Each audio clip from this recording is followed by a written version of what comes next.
Episode 26. Things used to be easier and other lies I tell myself. These days, you can find me at the gym 4 to 5 times a week. If you're thinking you'll see me at a class or pumping iron with the big dogs, it's not that. I mean, look at me. What I do at the gym is not pretty. In my head, I pretend I look great. But if you're looking for the woman in a cute little outfit, no. Definitely not that. Me, I'm wearing the same t-shirt I slept in because one, I've already got it on. Two, it's easy. And three, I'm not there to impress anyone. Always a baseball cap, either the white one or the When Pigs Fly from Portland Running Company, because the hair has a mind of its own.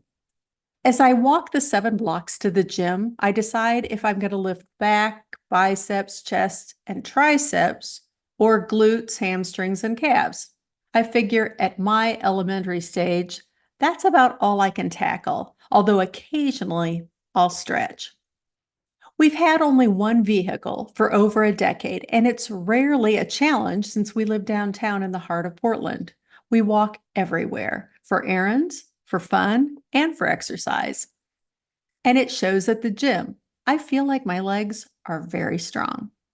It's when I'm working my upper body that I find thought distortions creeping in.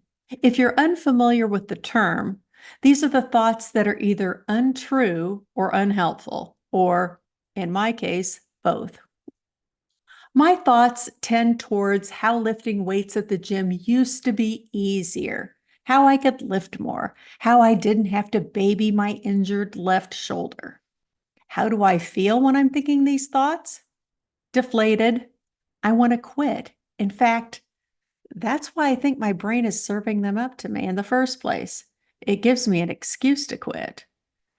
But is it even true? Was it easier back when? It's true that I didn't have to compensate for a frozen shoulder, but the rest is some bullshit. I worked multiple part-time jobs, so just getting to the gym in the first place was challenging back in the day. My husband worked nights, which meant he slept during the day, which meant childcare, transportation, and a whole lot of errands and extracurricular activities fell to me. On the topic of time, I sit here on my couch at 5:33 in the morning writing this because I had all of these ideas and I have the luxury of being able to forego sleep and write the words as they pour from my brain. Because if I'm tired later, I can take a nap. My schedule is my own.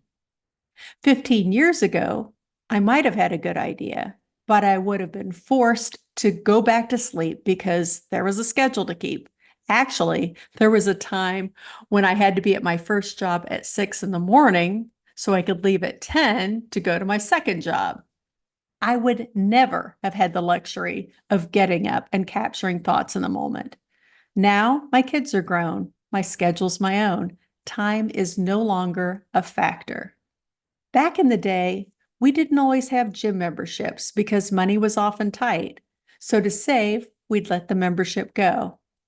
A couple of years ago, my husband bought a 3-year membership at the gym, which allows him to bring 2 guests every single time he goes. So the membership isn't an issue. When I think about how much I'm able to lift, let's be real. Does that even matter? It does not. The only thing that was better back in the day is my left shoulder, and it's getting better every day. So I've been lying to myself. This leads me to wonder, where else have I been lying to myself? I was in my late 30s when I began to loathe my legs because a friend made a rude comment.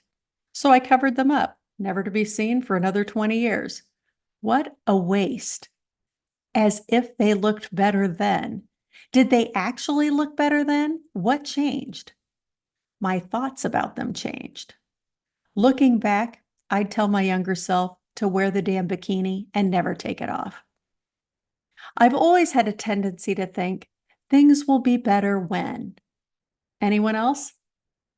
When I've paid off my student loan, when I lose weight, when the baby's out of diapers, when the kids are out of school for the summer, when the kids are back in school in the fall, when I get the job, when I retire, when I own my home. I remember realizing that I was no happier in the 1,008 square foot USDA subsidized home that we just built than I was in the crowded 2-bedroom apartment we lived in when our firstborn arrived. When we're younger, we're unencumbered by loss, failed relationships, hurt, fear. When I broke my ankle, I remember thinking, this is how people age. They look down when they walk because they're afraid of falling, of hurting themselves. And so they begin to take fewer risks and live smaller lives. The flip side is that loss has propelled me to do things I never dreamed possible. You've heard me talk about my best friend, gone too soon in her early 40s. Since her death 8 years ago from pancreatic cancer, I often ask myself, what do I have to lose? You only live once. What would Brandy do? My husband and I went to Sauvie Island a couple of weeks ago to pick blackberries. The first row I came upon was pretty picked over. Then I noticed they all were. But I have some experience with this sort of thing, and I'm determined, so I persisted.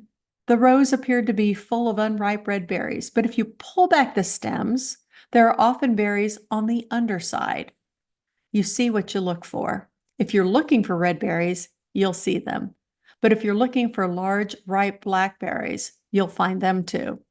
So why do we think that it was better another time, or that it will be better when? Maybe it's just different. Maybe this is as good as it gets. Maybe, just maybe, the way things are now are the way they're supposed to be. And if we want something different, we can change what we can control. It's up to us.